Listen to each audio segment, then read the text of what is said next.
இப்போ விதுரனுடைய மாளிகையில் கிருஷ்ணன் இருக்கார். இப்போ தூது சமாதான தூதுன்னு வந்தது, நடக்கலை. இப்போ போர் என்பது 100% உண்மையாகிவிட்டது. இப்போ விதுரனுடைய அவையில் ஓய்வெடுத்து கொண்டிருக்கிறார் கிருஷ்ணன். இந்த துரியோதனாதிகள் எல்லாம் சேர்ந்து ஒரு திட்டம் போட்டான்.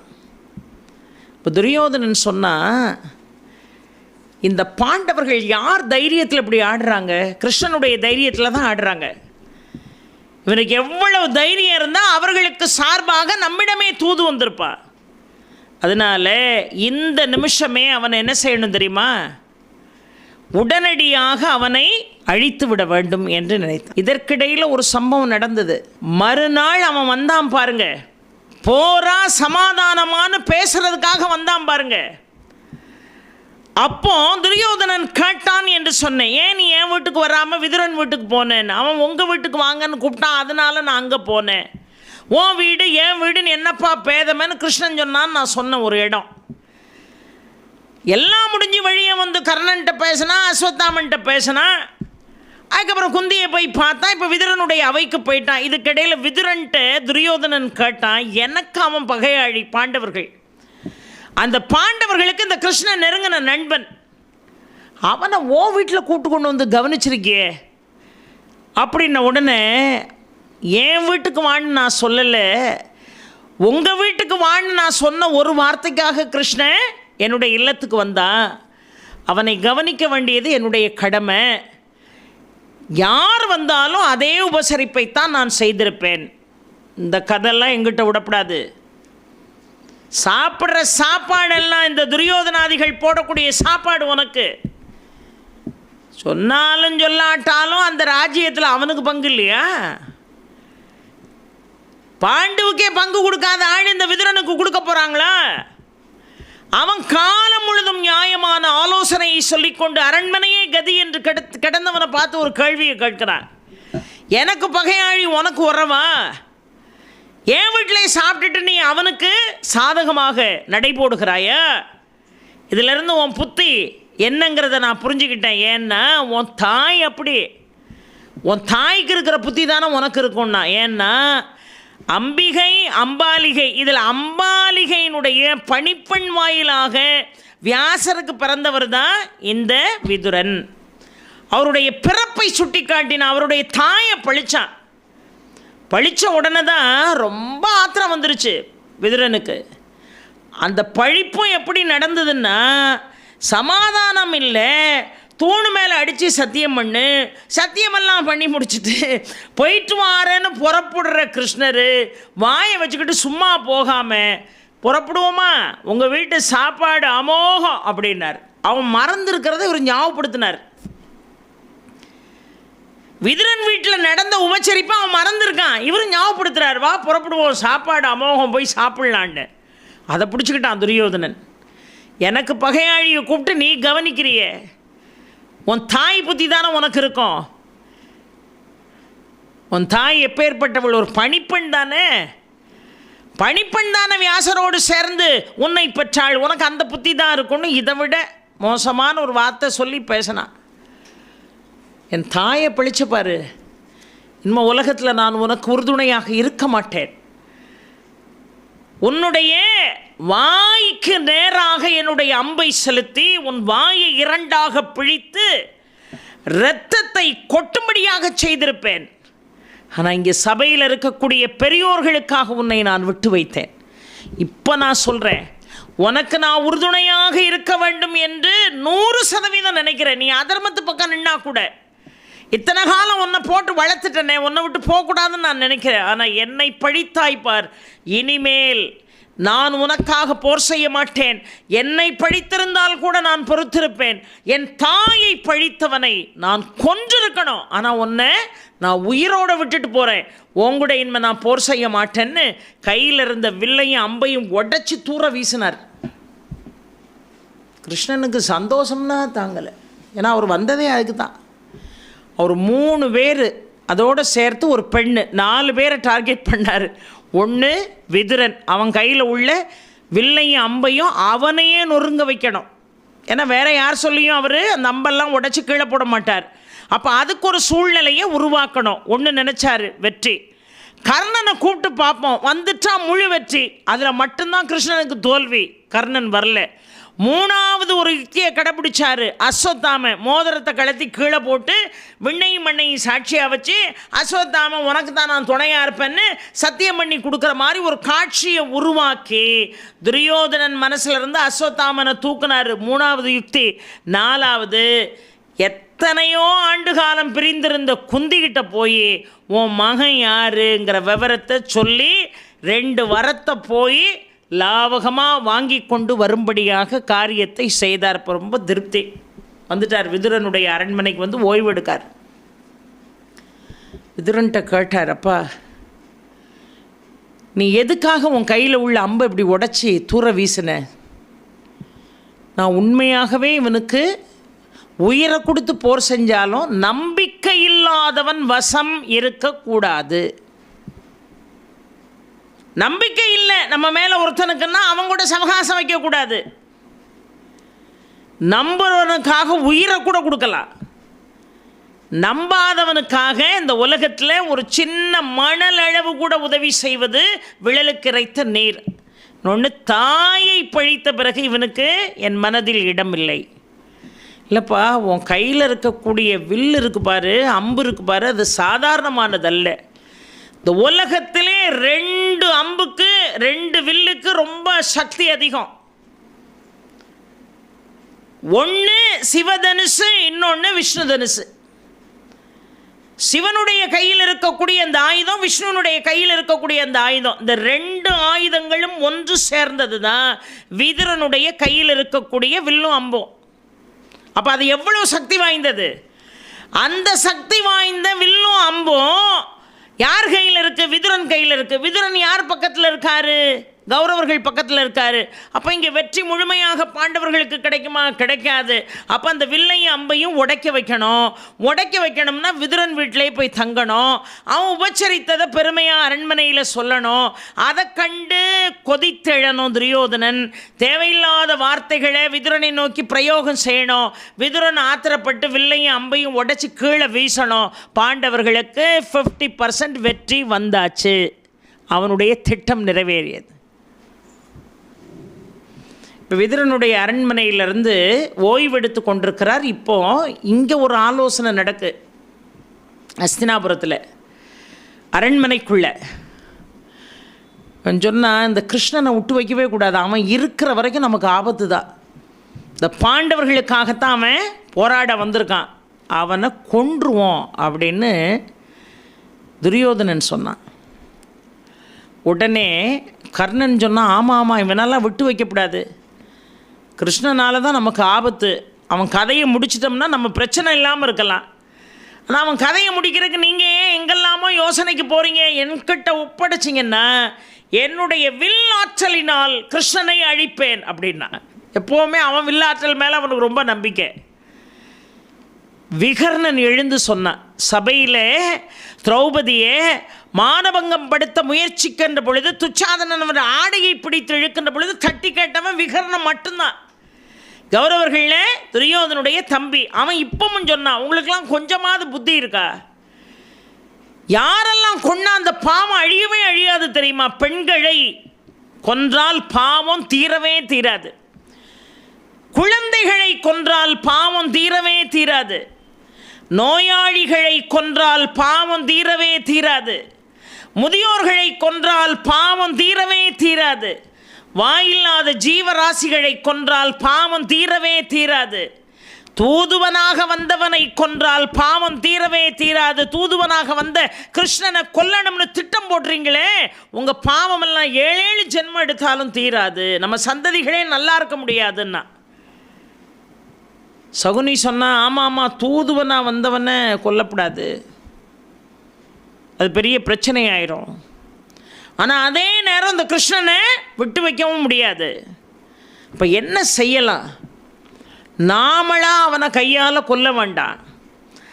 அவன் தானாக விழுந்து சாகிற மாதிரி ஒரு காரியத்தை செய்வோம் அப்படின்னு ஒரு பெரிய குழியை தோண்டினானுங்க. ஒரு குழியை தோண்டி உள்ள எத்தனையோ லட்சம் மல்யுத்த வீரர்களை இறக்கி, வாளில் திறமை கொண்ட வீரர்களை இறக்கி, வில்வித்தை வீரர்களை இறக்கி, அந்த குழிக்கு மேலே மூங்கில் கட்டைகளை பரப்பி, அது மேலே ஒரு ரத்தின கம்பளத்தை விரித்து, அந்த இடத்தையே ஒரு அலங்கார கூடமாக மாற்றி, கிருஷ்ணனை கொஞ்சம் துரியோதனன் வர சொன்னார் அரண்மனைக்கு, ஏதோ பேசணுமான்னு ஒற்றனை விட்டு அழைத்து வந்து, இப்போ கிருஷ்ணன் என்ன பேசணும்னு அவனுக்கு என்ன தெரியாதா, என்ன பேசணும்னு சொல்கிறானேன்னு அவனும் நேராக புறப்பட்டு வந்து வாசலில் நிற்கிறான் படைகளோட. இப்போ துரியோதனன் சொல்லி அனுப்புனான் காவலாளிகிட்ட, கிருஷ்ணனை மட்டும் வர சொன்னார் துரியோதனன், ஏதோ ரகசியம் பேசணுமா, மீதி எல்லாரையும் வெளியே நிறுத்திட்டு வருவீங்களா. இப்போ எல்லா வீரர்களையும் வெளியே நிறுத்திட்டு கிருஷ்ணன் மட்டும் இப்போ உள்ளே வந்தான். அவனுக்கு என்ன நடக்க போகுதுன்னு தெரியாதா, அவன் மட்டும் உள்ளே வந்தான். நேராக அந்த குழி மேலே ரத்தின கம்பளம் விரிச்சிருக்கு, அந்த ரத்தின கம்பளத்தின் மீது போட்டிருக்கக்கூடிய ஆசனத்தில் வந்து அமர்ந்தான். சுக்கு நூறாக நொறுங்கி உள்ளே போயிட்டான். உள்ள போனா மல்யுத்த வீரர்கள், வாழ் வீரர்கள், வில் வீரர்கள் அத்தனை பேரும் உள்ள வச்சே கிருஷ்ணனை கொல்லும்படியாக திட்டம். இதை தெரிந்து கொண்ட கிருஷ்ணன் தன்னுடைய விஸ்வரூபத்தை எடுத்தான். யாருக்கும் எட்டாத விஸ்வரூபத்தை எடுத்தான். பாதாளத்தை தாண்டி அவனுடைய பாதங்கள், விண்ணை மிஞ்சக்கூடிய அளவிற்கு அவனுடைய உருவம் அப்படியே பயங்கரமாக நின்றது. இந்த காட்சி எல்லாருக்கும் கண்ணுக்கு தெரிஞ்சது, துரியோதனனை தவிர. இதில் ஒரு விஷயத்தை நல்லா கவனிக்கணும், துரியோதனனை தவிர மீதி எல்லாருக்கும் அந்த காட்சி கண்ணுக்கு தெரிந்தது. விதுரன் பார்க்குறாரு இந்த காட்சியை, துரோணர் பார்க்குறாரு இந்த காட்சியை, பீஷ்மர் பார்க்குறாரு, கிருபாச்சாரியார் பார்க்குறாரு. என்ன ஆச்சரியம் தெரியுமா, பிறவியிலிருந்தே கண் தெரியாமல் இருந்த திருதராஷனுக்கு இந்த காட்சி மட்டும் கண்ணுக்கு ஒரு 2 நிமிடங்கள் தெரிந்து அப்படி மாயமாக மறைந்து போனது. கண்ணே தெரியாமல் இருந்து மகனுடைய தவறுக்கு துணை போன திருதராஷனுக்கு கூட அந்த காட்சி கிடைச்சிது, ஆனால் துரியோதனன் கிடைக்கல. அப்போ அவன் எவ்வளோ பெரிய பாவி பாருங்க. திருதராஷன் நல்லது நினைச்சாலும் அப்பப்போ நல்லதை நினைக்க விடாம பண்றது யாருன்னு கேட்டீங்கன்னா துரியோதனன். நல்லது நடக்க விடாம செய்வதவன் துரியோதனன். துரியோதனன் நல்லது தப்பி தவறி நினைச்சா கூட அது நடக்காம பார்த்துக்கிட்டது யாரு, சகுனி. துரியோதனனை தவிர மீதி எல்லாருக்கும் அந்த விஸ்வரூப தரிசனம் அவர்களுடைய கண்களுக்கு தெரிந்தது என்று பார்க்கிறோம். பகவானுடைய அனுகிரகம் இருந்தால் தான் அந்த உலகத்தில் எதை வேண்டுமானாலும் சாதிக்க இயலும். ஆனால் இவ்வளவு பெரிய ஒரு விஸ்வரூபத்தை எடுத்து நிற்கிறான். நல்லா கவனிக்கணும் அந்த இடத்த. துரோணாச்சாரியார்லேருந்து, பீஷ்மர்லேருந்து, கிருபாச்சாரியார்லேருந்து, கர்ணன்லேருந்து, ஏன் கண்ணே தெரியாத திருதராஷ வரைக்கும் அந்த விஸ்வரூப தரிசனத்தை பார்க்கிறான். அப்படியே விதுரனெல்லாம் அப்படியே அங்கமெல்லாம் மெய்சிலிர்த்து நிற்கிறார். ஆனால் துரியோதனன் கொஞ்சம் கூட கவலைப்படாமல் அதே ஆணவத்திலையும், அதே கம்பீரத்திலையும், அதே அசட்டு தைரியத்திலையும் அரியாசனத்து மேலே உட்காந்துருந்தான். என்னையா விஸ்வரூப தரிசனங்கிற மாதிரி உட்காந்துருந்தான். கொஞ்சம் கூட பயப்படலை. அந்த விஸ்வரூப காட்சியை பார்த்து கூட அரண்டு போகவில்லை துரியோதனன் என்று சொன்னால் அவன் எவ்வளவு பெரிய அரக்கனாக இருக்கணும் மனசளவில். கிருஷ்ணன் புறப்பட்டு விதுரனிடம் விடை பெற்று விட்டு நேராக புறப்பட்டு உவப்பிலாவியம் வந்தார். பாண்டவர்கள் தங்கி இருக்கக்கூடிய இடத்துக்கு வந்தார். வந்து சொன்னார், எந்த சூழ்நிலையிலும் துரியோதனன் சமாதானத்தை விரும்பவில்லை. எத்தனையோ கேட்டு பார்த்தேன், எதற்குமே அவன் தயாராக இல்லை. ஆக முடிவாக போர் செய்ய வேண்டும், போரினால் நீங்கள் மீண்டும் ராஜ்யத்தை பெற வேண்டும் என்பதும், பெற்ற ராஜ்யத்தோடு துரியோதனன் இப்பொழுது ஆண்டு கொண்டிருக்கக்கூடிய ராஜ்யத்தையும் இணைத்து ஒரு நல்லாட்சி தர வேண்டும் என்பது விதி. துரியோதனாதிகள் அழிந்து போக வேண்டும் என்பதுதான் அவனுடைய தலையெழுத்து. ஆக போருக்கு ஆயத்தமாகுங்கள் என்று கிருஷ்ணன் பாண்டவர்களுக்கு அறிவுரை சொன்னான் என்று பார்க்கிறோம். இப்பொழுது போர் ஆரம்பமாக போகிறது. பாரதத்தினுடைய கதை போக்கிலே இன்னும் 2 முக்கியமான ஒரு விஷயத்தை நம்ம பார்க்கணும். துரியோதனன் முழுக்க முழுக்க கர்ணனை நம்பி இருக்கிறான். அந்த கர்ணனுடைய பலம் எங்கேலாம் இருக்கிறதோ அதையெல்லாம் அழிக்க வேண்டும் என்று பகவான் கிருஷ்ணர் நினைத்தார். ஏன்னா எவ்வளவோ புத்தி சொல்லி யாரும் கேட்கலை. அப்போது கர்ணன் பலமாக இருந்தால் அந்த பலம் யாரை சேரும்? துரியோதனனை சேரும். அப்போ அவர்களை பலவீனப்படுத்த வேண்டும் என்பது கிருஷ்ணனுடைய யுக்தி. அதனால ஒரு விஷயம் செய்தார் பாருங்க. கவசகுண்டலத்தோடு அவன் தோன்றியிருக்கிறான். அந்த கவசகுண்டலம் இருக்கின்ற காலம் வரைக்கும் அவனை யாராலும் அழிக்க இயலாது. அதனால் அந்த கவச குண்டலங்களை கவர வேண்டும் என்பதற்காக இந்திரனை அனுப்பினார். இந்திரன் இப்பொழுது கர்ணனை தேடி வந்து ஒரு அந்தண ரூபத்திலே வந்து, நீ எதை கேட்டாலும் கொடுத்து விடுவாயாமே, உன்னிடம் ஒன்றை யாசிக்க நான் வந்திருக்கிறேன் என்று சொல்லி எதை கேட்டாலும் நான் தருகிறேன், என்ன வேண்டும் என்று கேட்டபோது உன் உடம்போடு ஒட்டி இருக்கக்கூடிய கவசமும் குண்டலங்களும் வேண்டும் என்று கேட்டவுடன் இல்லை என்று மறுக்காமல் அது அப்படியே அறுத்து கொடுத்தான் என்று பார்க்கிறோம். உலகத்தில் எவனும் இந்த காரியத்தை செய்யலை. ஏன்னா கடைசி குண்டலமும் கவசமும் அவன் உடம்பில் இருக்கிற வரைக்கும் அவனை யாராலும் அழிக்க இயலாது என்று இவனுடைய முற்பிறவி ரூபத்தை, சகசர கவசன் ரூபத்தை உங்களுக்கு நான் சொல்லியிருக்கேன். அந்த கவசத்தோடும் குண்டலத்தோடும், மீதம் இருக்கக்கூடிய கவசத்தோடும் குண்டலத்தோடும் சகசர கவசன் சூரிய பகவானிடம் தஞ்சம் புகுந்து, தன்னிடம் தஞ்சம் புகுந்த சகசர கவசனை தான் குந்தியின் வாயிலாக கர்ணனாக சூரியன் இந்த மண்ணுக்கு தந்தான் என்று நான் சொல்லியிருந்தேன். கர்ணன்னு ஒரு தனி எபிசோடு பேசியிருக்கேன். அதில் போய் நீங்கள் கேட்டாலே உங்களுக்கு இன்னும் ரொம்ப ஆழமாக உங்களுக்கு செய்திகள் புரியும். அந்த கவசமும் குண்டலமும் இருக்கிற வரைக்கும் கர்ணனை யாராலும் எதுவும் செய்ய இயலாது என்பதை தெரிந்து கொண்ட பகவான் இந்திரனிடம் சென்று, உன்னுடைய மகன் அர்ஜுனனை நீ காப்பாற்றணும்னா இந்த கவச குண்டலங்களை வாங்கிட்டு வான்னு சொல்லி அனுப்பி, அவன் அந்தண ரூபத்திலே வந்து கவச குண்டலங்களை கவர்ந்து சென்று கவச குண்டலங்களை அறுத்து கொடுத்த காட்சியை பார்த்த உடனே தன் நிலை தடுமாறி, இப்படி ஒருத்தன் உலகத்தில் செய்ய முடியுமான்னு ஆச்சரியப்பட்டு, இதுக்கு பதிலுக்கு ஏதாவது கொடுத்துடணும், இல்லைன்னா நமக்கு பெரிய பாவம் வந்துடும் சேர்ந்துரும்னு நினச்ச இந்திரன் தன்னுடைய சுயரூபத்தை கர்ணனுக்கு காட்டினான். தன்னுடைய அந்தண வேடத்தை கலைத்தான். வந்திருப்பவன் இந்திரன் என்று தெரிந்து கொண்டு, இந்திரா நீ கேட்டதை உனக்கு கொடுப்பதற்கு நான் இருந்திருக்கிறேன் என்று சொன்னால் நான் எவ்வளவு பாக்கியசாலி என்று இந்திரனுடைய ஆசையை பெற்ற கர்ணன் இந்திரனிடமிருந்து ஒரு சக்தி ஆயுதத்தையும் பெற்றான். கர்ணன் கேட்கல, கவசத்தையும் குண்டலத்தையும் அறுத்து கொடுத்த காட்சியை பார்த்த உடனே இப்போ இவனுக்கு ஏதோ கொடுக்கணும்னு தோணி என்ன செய்தான்? இந்திரன் சக்தி ஆயுதத்தை கொடுத்தான். சக்தி ஆயுதத்தை கொடுத்துட்டு சொன்னால், இதை வச்சு அர்ஜுனனை நீ ஒரு நாளும் வீழ்த்தக்கூடாது. எப்படி ஒரு கண்டிஷன் பாருங்க. சக்தி ஆயுதத்தை கொடுத்துட்டு அவன்கிட்ட ஒரு வரம் கேட்கிறான், நான் கொடுத்த சக்தி ஆயுதத்தை நீ அர்ஜுனன் மேலே பிரயோகம் செய்யக்கூடாது, வேண்டுமானால் உன்னை எதிர்த்து வரக்கூடிய பீமனுடைய மகன் கடோத்கஜன் மீது இந்த சக்தி ஆயுதத்தை நீ பிரயோகம் செய்யலாம் அப்படின்னு சொன்னான். ஆக கவச குண்டலத்தை இந்திரனை வைத்து வாங்கி அவனுடைய பலத்தை முழுமையாக குறைக்கக்கூடிய வேலையை கிருஷ்ணர் செஞ்சார். இதற்கெல்லாம் முன்னதாக பரசுராமர்கிட்ட போய் கல்வி கற்க நிற்கின்ற பொழுது அத்தனை வித்தைகளையும் பரசுராமர் இந்த கர்ணனுக்கு சொல்லிக் கொடுத்து,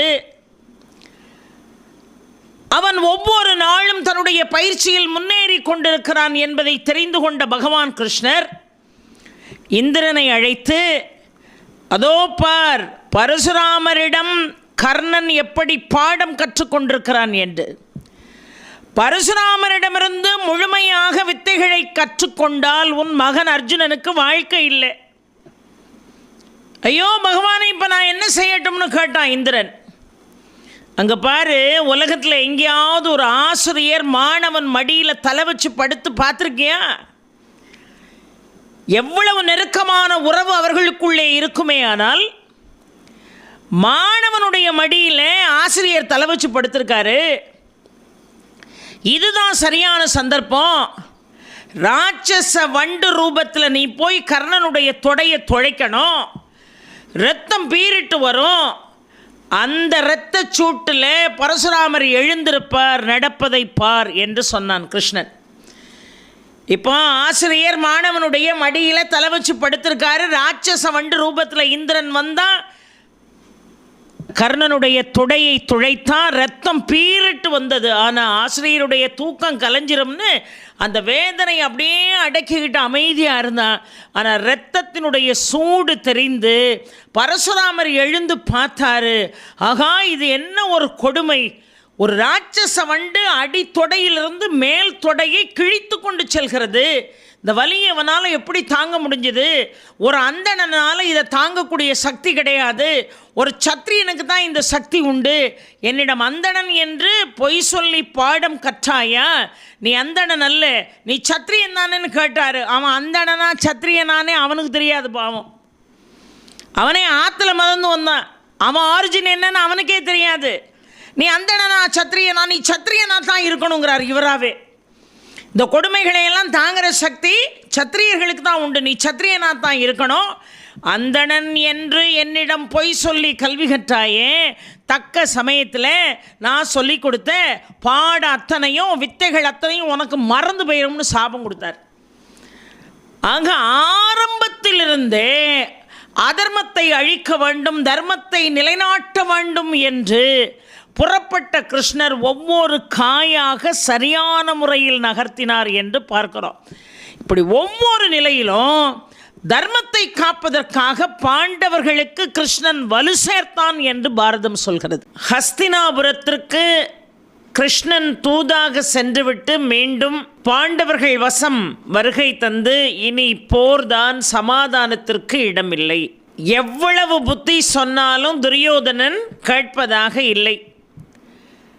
அதனால் உறுதியாக போர்தான் அப்படின்னு கிருஷ்ணன் வாயிலாக சொன்னவுடன் பாண்டவர்கள் அதை ஏற்றுக்கொண்டார்கள். இனி போர் என்று முடிவானவுடனே 2 படைகளும் போருக்கு தயாராகிறார்கள். பாண்டவர்களும் தயாராக இருக்கிறார்கள், கௌரவர்களும் தயாராக இருக்கிறார்கள். காலாகாலமாக கௌரவர்கள் கிட்டத்தட்ட ஒரு 13 ஆண்டுகள் நாட்டை ஆளுகின்ற காரணத்தினால் படைகளை திரட்டுவது என்பது, படை பலம் என்பது அவர்களிடம் அதிகம். ஏன்னா பாண்டவர்கள் 13 ஆண்டுகள் காட்டில் போய் கடந்திருக்காங்க. ஒரு நாட்டை ஆண்டால்தான் படை வலிமையெல்லாம் என்ன செய்ய முடியும், உருவாக்க முடியும். நாடு இப்போ அவர்களுடைய கையிலே இல்லாமல் 13 ஆண்டுகள் அவர்கள் காட்டிலே வாழக்கூடிய ஒரு நிலை. ஆனால் இங்கே துரியோதனுடைய நிலை அப்படி அல்ல. மிக அருமையாக ஏற்கனவே இந்திரபிரஸ்தத்தை தர்மன் உருவாக்கி கொடுத்த பிறகுதான் அதை இழந்திருக்கிறார். ஆக எல்லா படைகளும் அங்கே மிகச்சிறப்பாக இருக்கிறது. கௌரவர்கள் பக்கத்திலே பாண்டவர்களிடம் வலிமை இருக்கிறது. ஆனால் படை துணையை என்ன செய்கிறார்கள், தேடுகிறார்கள். இவர்களுக்கென்று ஆதரவாக ஒரு சாரர், அவர்களுக்கென்று ஆதரவாக ஒரு சாரர். இப்பொழுது போருக்கு இருவேருமே தயாராகிறார்கள். அதில் எந்த விதமான மாற்று கருத்தும் இல்லை. இனி சமாதானத்திற்கு எந்த வகையிலும் சாத்தியம் என்பது இல்லை என்கின்ற காரணத்தினால் இப்பொழுது போர் என்பது முடிவாகிவிட்டது.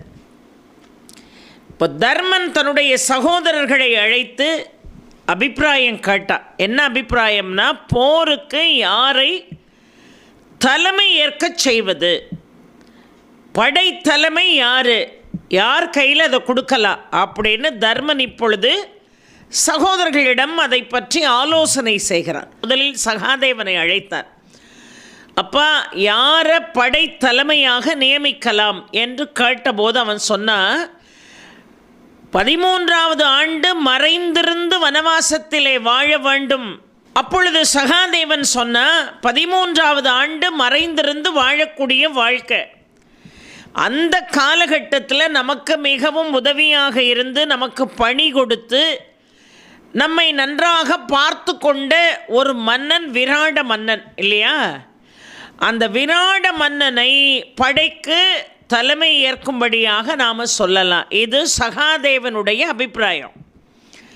நகுலனை கூப்பிட்டு கேட்டார், அப்போ யாரை படைத்தலைமையாக நாம் நியமிக்கலாம்? துருபத மகாராஜாவை நாம் நியமிக்கலாம், துருபத மன்னனை நியமிக்கலாம் நகுலன் சொன்னார்.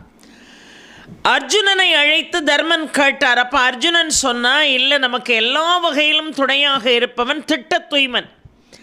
அந்த திட்ட தூய்மன் கையில் தான் படைத்தலைமையை கொடுக்கணும். ஏன்னு சொன்னால், கௌரவர்கள் அத்தனை பேரையும் வீழ்த்துவதற்கு துடித்து கொண்டிருப்பவன் யார்? திட்ட தூய்மன். அதனால் திட்ட தூய்மன் கையில் கொடுத்தா நிச்சயமாக வெற்றி நமக்கு கிடைக்கும். இன்னொன்று, துரோணருடைய முடிவு திட்ட தூய்மன் கையில் தான். அதனால் திட்ட தூய்மனை படைக்கு தலைமை பொறுப்பை ஏற்கும்படியாக செய்தால் துரோணர் அழிவதோடு மாத்திரமல்ல, அந்த பக்கத்தில் இருக்கக்கூடிய அத்துணை பெரிய மாவீரர்களையும் அழிக்கக்கூடிய ஆற்றல் படைத்தவன்னு அர்ஜுனன் ஆலோசனை சொன்னார். இப்போ பீமன்கிட்ட கேட்டாங்க, பீமா நீ என்னப்பா சொல்கிற? பீமன் சொன்னார், பீஷ்மர் தான் இதில் தலை. இந்த பீஷ்மரை ஒழிக்கணும்னா சிகண்டியால் மட்டும்தான் முடியும். ஏன்னா சிகண்டி பீஷ்மரை அழிக்க வேண்டும் என்று நினைத்து கொண்டிருக்கிறாள். அதனால் சிகண்டியை கொண்டு வந்து படைக்கு தலைமையாக நாம் நியமித்தோம் என்று சொன்னால், இந்த கௌரவ படைகளுக்கு தலைமை தாங்கக்கூடியவராக விளங்கக்கூடிய பீஷ்மரால் ஒன்றுமே செய்ய முடியாது. சிகண்டியை கொண்டு வந்து நிறுத்துவோம். அப்போ கிருஷ்ணன் சொன்னார், இல்லை, என்னை பொறுத்த வரைக்கும் அர்ஜுனனுடைய அபிப்பிராயம் எனக்கு சரியாக தோன்றுகிறது. திட்ட தூய்மன் கௌரவர்களை பழிவாங்க துடிக்கிறார். அதனால் திட்ட தூய்மனை இந்த படைக்கு நாம் தலைமையாக நியமித்தோம் என்று சொன்னால் நிச்சயமாக நமக்கு வெற்றி என்பது வரும். இப்போ இவர்களுடைய ஆலோசனை இப்படி நடந்து கொண்டிருக்கிறது. அங்கே பீஷ்மர் என்ன பண்ணார் அப்படின்னு கேட்டிங்கன்னா, துரியோதனனை கூப்பிட்டு சில ஆலோசனை சொன்னார். அப்போ இப்போ ஒன்றும் கெட்டு போகலை, இன்னும் உனக்கு சிந்திப்பதற்கு நிறைய அவகாசங்கள் இருக்கிறது. ஏன்னா கடைசி வரைக்கும் ஒருத்தனை திருத்துறதுக்கு என்ன செய்யணும்? போராடணும். அந்த போராட்டத்தை பீஷ்மர் செய்தார். இப்பொழுதும் ஒன்றும் கெட்டு போகலப்பா, உனக்கு இன்னும் சிந்திப்பதற்கு நிறைய வாய்ப்பு இருக்குது. ஒரு நல்ல முடிவுக்கு வந்தால் நல்லது தான். ஆனால் இந்த கர்ணனை நம்பி நீ போரில் இறங்காத. பீஷ்மர் சொல்கிறார், கர்ணனை நம்பி போரில் நீ இறங்காத. உன்னுடைய முழு பலமுமே அவனை சார்ந்தே இருக்கிறது. கர்ணன் இருக்கிற வரைக்கும் எனக்கு எந்த பிரச்சனையும் இல்லைன்னு சொல்லிக்கொண்டே இருக்கிறாய். ஏன்னா கிருஷ்ணன் தூது வருகின்ற பொழுது தேவையில்லாமல் நீ பேசின யார்? விதுரனை. அப்படி பேசும்போது விதுரன் என்ன செஞ்சார்? உனக்கு நான் உண்மையாக போர் செய்தால் கூட நான் பாண்டவர்கள் பக்கம்தான் இருக்கேன்னு நீ நினைப்பப்பா. இது எதுக்கு? என் தாயை பழித்த பிறகு உன்னோடு சவகாசம் வைக்க நான் தயாராக இல்லைன்னு வில்லையும் அம்பையும் முறித்து கீழே போட்டார். அந்த வில்லும் அம்பும் எதற்கு சமம்? சிவ தனுசுக்கும் விஷ்ணு தனுசுக்கும் சமம். ரெண்டும் ஒன்றா சேர்ந்தா எவ்வளவு சக்தி வாய்ந்ததோ அவ்வளவு சக்தி வாய்ந்தது விதுரர் கையில் இருக்கக்கூடிய அம்பு. அந்த வில்லையும் அம்பையும் அவர் என்ன செய்தார்? முறித்து போட்டார். அப்பமே நான் நினச்சேன், பாதி வெற்றி பாண்டவர்களுக்கு வந்தாச்சு. விதுரன் கையில் ஆற்றல் மிகுந்த அந்த வில்லும் அம்பும் இருக்கிற வரைக்கும் பாண்டவர்களால் ஒன்றும் செஞ்சிருக்க முடியாது. ஆனால் நீ என்ன செஞ்ச? தேவையில்லாமல் அவனுடைய தாயை பழித்தாய். வில்லையும் அம்பையும் உடைச்சி கீழே போட்டார். அப்பமே நினச்சிட்டேன், சரி, வெற்றியில் பாண்டவர்கள் முன்னுக்கு நிற்கிறார்கள் என்று நான் நினைத்தேன். நீ அன்னைக்கு என்ன சொன்ன? ஐயோ விதுரன் இப்படி போயிட்டாரு, போரிட மாட்டேன்னு சொல்லிட்டாருன்னு நான் வேதனைப்பட்டேன். நீ என்ன சொன்ன அன்னைக்கு? போனால் போகிறாரு, எவ்வளவு பலம் பொருந்திய நீங்கள் இருக்கீங்க, துரோணாச்சாரியார் இருக்கிறாரு, கிருபாச்சாரியார் இருக்கிறாரு, ஏன் என் நண்பன் கர்ணன் இருக்கிறான், பிறகு எனக்கு என்ன கவலை அப்படின்னு சொன்னியப்பா. அவன் என்ன ரொம்ப பலம் பொருந்தியவனா? எத்தனை போரில் அவன் தோற்று போயிருக்காங்கிறது உனக்கே நல்லா தெரியும். இன்னொன்று, அவனுடைய ஆற்றலை விட அவனுடைய வலிமையை விட அவன்கிட்ட தற்பெருமை ரொம்ப அதிகம். எப்போ பார்த்தாலும் நான் வென்று விடுவேன் வென்று விடுவேன் வெறும் வாயாலே சொல்லிக்கிட்டு இருந்து ஒன்றும் புண்ணியம் இல்லை. இதுவரைக்கும் நடந்த சண்டைகளில் அவன் வென்றதாக நான் பார்த்ததே இல்லை. ஆனால் அவனை நீ தலையில் தூக்கி வச்சுக்கிட்டு நீ ஆடுற. எவ்வளோ பெரிய சிக்கல் இருக்கு அவனாலன்னு உனக்கு கண்டிப்பாக என்ன செய்யலை, புரியலை. அது மட்டும் இல்லை, அவனால் உனக்கு வெற்றி கிடைக்கும்னு நீ நினைக்கிற. ஆனால் கவச குண்டலங்களை அவன் இழந்தது உனக்கும் தெரியும். கவச குண்டலங்கள் தான் அவனுக்கு மிகப்பெரிய ஒரு பலம். அந்த கவச குண்டலத்தை இந்திரன்ட்ட இழந்துக்கிட்டு நிற்கிறான். யார்? இந்த கர்ணன். இவன் கடைசி வரைக்கும் உங்கூட போராடி உனக்கு வெற்றியை தேடி தருவான் அப்படின்னு எப்படி நம்புகிற? இன்னொன்று, ஒரு நல்ல வீரனாக இருந்தால் பாண்டவர்கள்ட்ட உள்ள வலிமையும் கொஞ்சம் நாம் சிந்திச்சு பார்க்கணும். ஆனால் இவன் ஒரு சிறந்த வீரன் அல்ல. எப்பொழுது பார்த்தாலும் அவர்களை தூஷிப்பதே இவனுக்கு வேலை, அவர்களை குறை கூறுவதே இவனுக்கு வேலை. அப்படி இருக்கக்கூடாது. நல்லது கெட்டதை ஆராயக்கூடிய சக்தி ஒரு வீரனுக்கு இருக்கணும். ஆனால் உன் நண்பனுக்கு அது இல்லை. நீ அவன் மேலே உயிரே வச்சிருக்க. அதனால அவன் என்ன செய்கிறான்? எல்லாரையும் கர்ணன் எடுத்தெறிஞ்சு பேசுகிறான். நான் வெற்றி வாங்கி தருவேன் என்று அவன் சொல்வதைத்தான் நீ பிரதானமாக நம்புகிற.